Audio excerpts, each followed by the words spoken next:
missed the playoffs last year, and yeah, they didn't do very good, Wyatt. So how they do it in the draft? Well, I thought overall they did pretty solid on the draft. They covered a lot of needs that they had. I really like the picks of really from round 1 to 2. I thought they did really good. Alec Pierce, wide receiver out of Cincinnati. I think he's going to work really well. He does it all. He can be a slot wide receiver for you, a deep threat.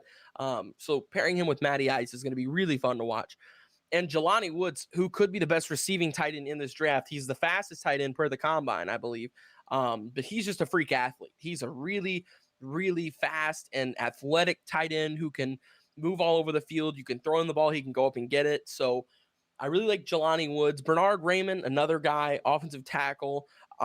This draft was just simply stacked with offensive linemen, and Raymond is another one of those guys. They got a third rounder who could end up being eventually a starter. I mean, if we look back, the Colts offensive line has always been awesome. They've always been incredible, and even now they're still incredible. So he's coming into an offensive line room where he's only going to grow and get better. That's it.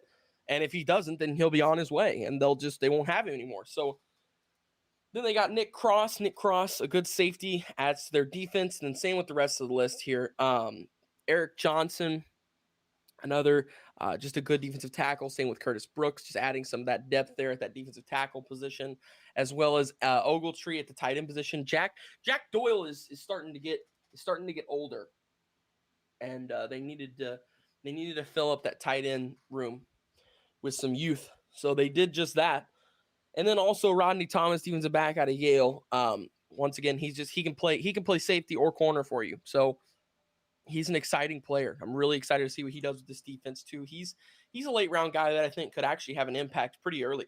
So overall, I thought they did a really good job. Their best pick for me is Bernard Raymond in the 77th pick in the 3rd round, offensive tackle out of Central Michigan. And their overall draft grade for me was a B. A B. That is a solid. That's a solid B. I mean, hopefully Matty Ice can definitely turn around the ship a little bit in Indy and right the ship a tad bit